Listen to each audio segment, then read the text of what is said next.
A very good morning, all of you.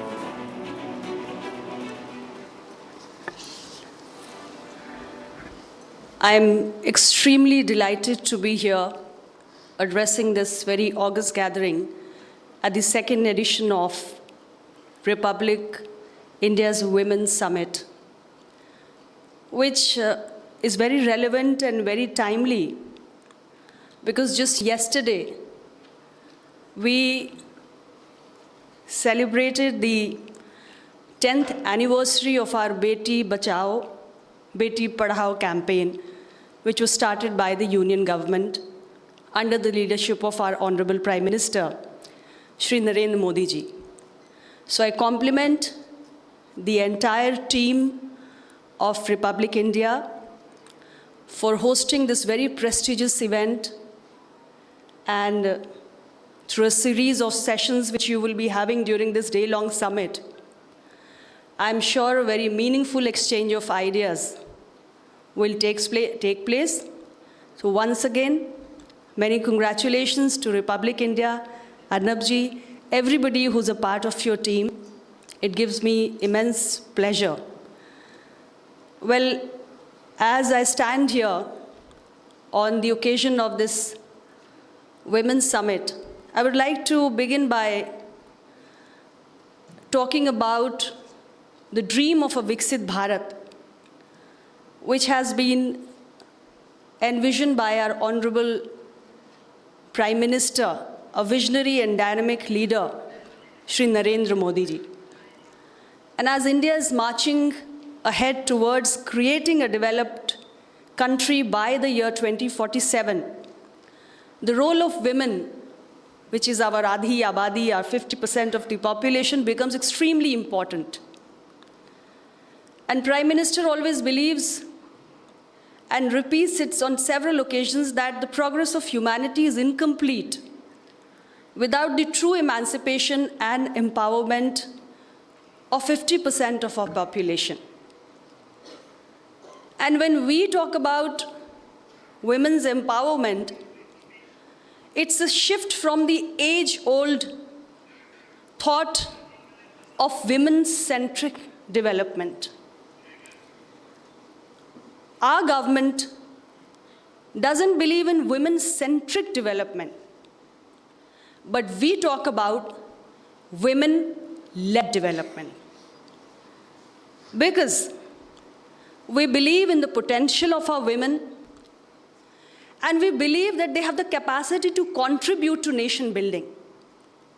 So women for us should not just remain in the role of being passive recipients of the fruits of development which is taking place, but they must come forward and lead this journey of national transformation as we build a developed India by 2047.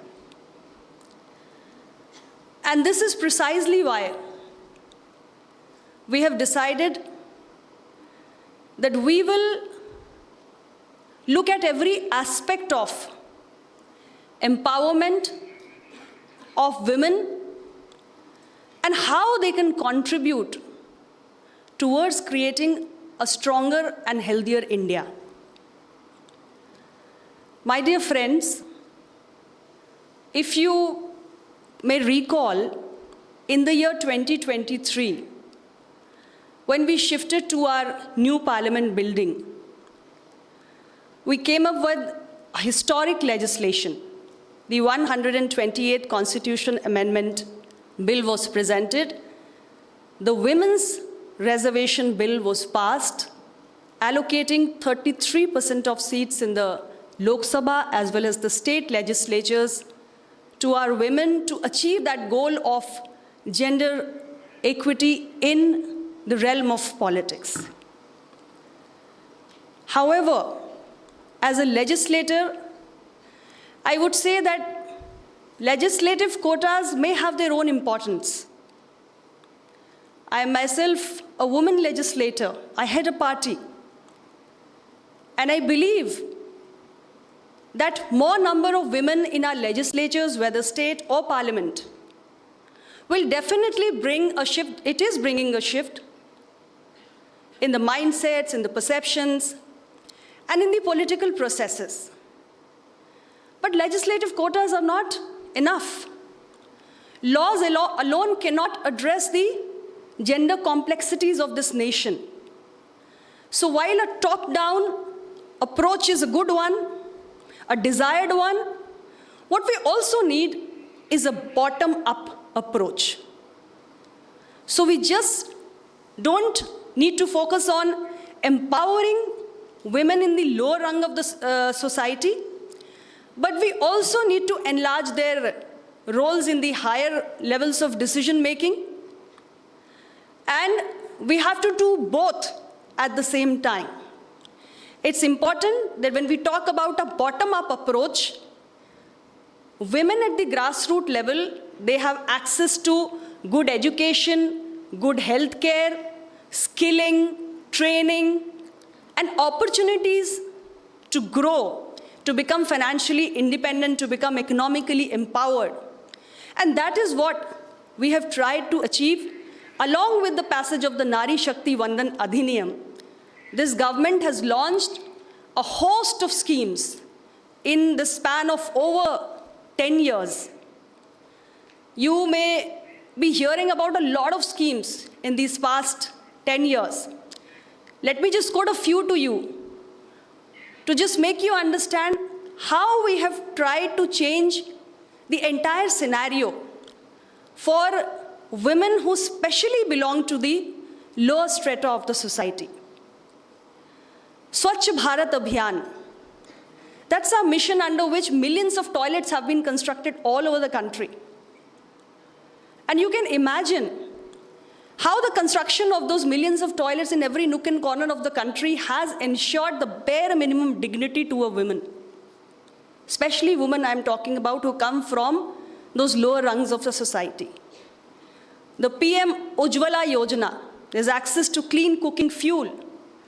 Now, there is additional time left with women, which they can use at their will. There is Jal Jeevan Mission. Now we are providing tap water connections in crores of households. Why? Because women primarily were entrusted with the task of making that effort to collect water. So now all that time, energy, everything is saved. It is women who are the largest beneficiary of Jal Jeevan Mission. The Pradhan Mantri Housing Scheme. If you take a look at the figures, and if you look closely at the ownership, majority of the owners of these houses constructed under the Pradhan Mantri Awas Yojana happen to be women. So try to imagine the kind of social security that women get when they become owners of a small house. A property is for the first time in their life in their own name. So it's not a man in the house. Who is the owner of the property? So that's the kind of psychological security we have created in the minds of our women. Pradhan Mantri Jan Dhan Yojana. More than 55% of the account holders are women. Pradhan Mantri Digital Saksharta Mission.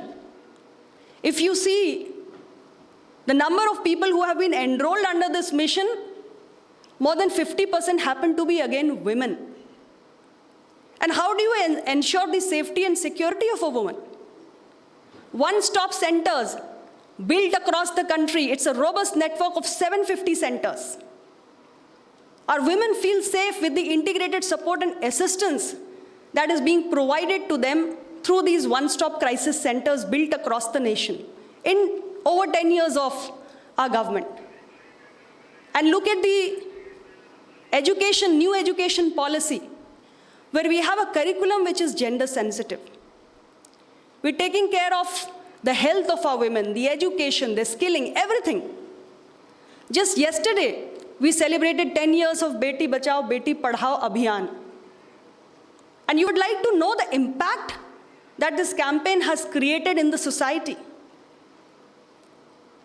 The sex ratio at birth, which stood at 898 in the year 2014-15, today has reached 930.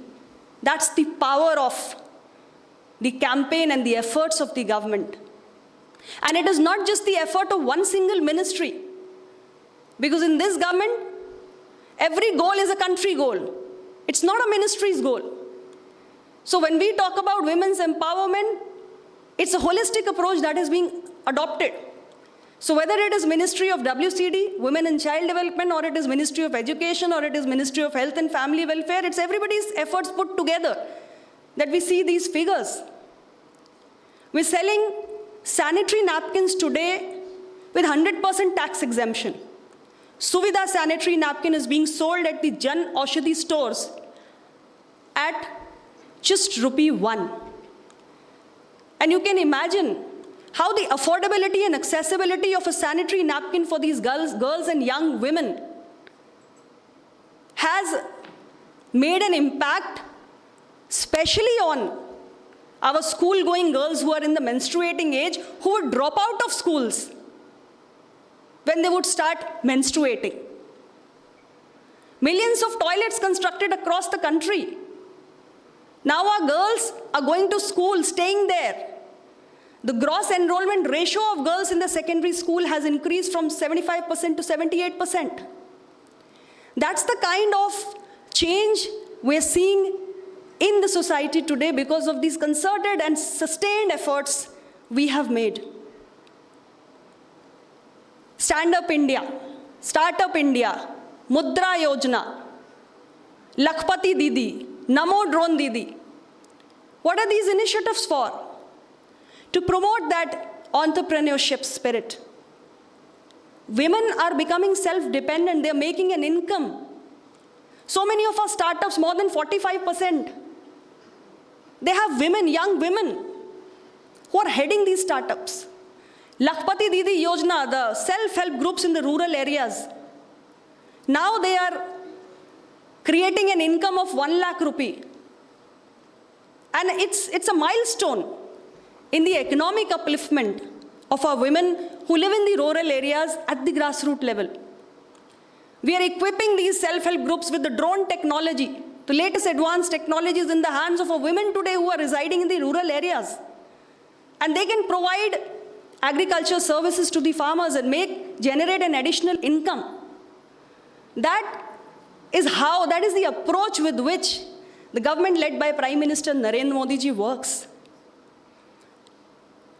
If I talk about their health, my ministry has taken so many of the initiatives. You would be happy to know that the ANC registrations for women have increased many-fold. Now, minimum 4 ANC for every woman, and beyond that, they have the facility of a specialist consultation on the 9th of every month under the Pradhan Mantri's Surakshit Matritva Abhiyan. The institutional deliveries in India have increased because of the awareness, the efforts that have been made. From 2014 till 2024, from 61% to over 96%. That's how the institutional deliveries have enhanced in India. And what is the impact of this? You see the impact on maternal mortality. You see the impact on infant mortality. You see the impact on neonatal mortality. You see the impact on under 5 mortality. Everywhere, there is a big improvement. I would like to quote some figures for you to understand. Maternal mortality in India, the national health policy, when it was rolled out in the year 2017, we decided that we will bring it down to 100 per lakh live births. But I'm happy to say that it used to be 130 in the year 2014-15, and it has come down to even lower than our target, which is 97 per lakh live births. IMR, from 34 per thousand live births to 28. Neonatal mortality rate from 24 per thousand live births to 20. Under 5 mortality rate from 39 per thousand live births to 32. Well, there is so much that has been done in these 10 years. We have tried to even increase the representation of women in the armed forces. Now, Sainik schools are open for admission to the girls. Women are now in the NDA. They have a permanent commission. They are in the combat roles. There is no aspect that has been left behind in the STEM disciplines. Globally, we are at a very high position. We see a lot of our girls in these disciplines today. So in every aspect of life, there is a change, and change is only possible when your intent is right and your efforts are made in the right direction. And this is a government for which the empowerment of women or women-led development is not a slogan. This is not a political slogan for us. It's something which we feel from our heart. It's a matter of commitment for us, and which is why, like I said earlier, that every goal is a country goal. So when we say women-led development, it's a country goal. And it's not just one ministry which is working towards it. We in this government believe in a whole of government approach. So all the different ministries across government of India, they have come together, and in partnership with states, we have tried to ensure that Adhi Abadi, our women, lead a much better life. And not just lead a much better life, they are able to contribute to the bigger dream of creating a Viksit Bharat, a developed India by 2047. We will continue our efforts because we have miles to go, where we are able to attain that dream that we see for the women of this country. But I would also like to add that this is not something that alone is the responsibility of governments. It is a collective goal. And when I say a collective goal, it is the larger community.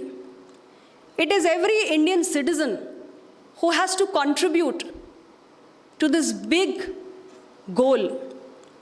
And we all can contribute in our own ways, big or small. Everybody has a role to play. Women themselves have a role to play. And to all those women who would be listening to us or participating, watching us, I would just say that the first responsibility of your empowerment and your true emancipation lies with you. The journey begins with us. Governments, social workers, media, administration, general public, everybody is in the second circle. The journey begins with me as a woman.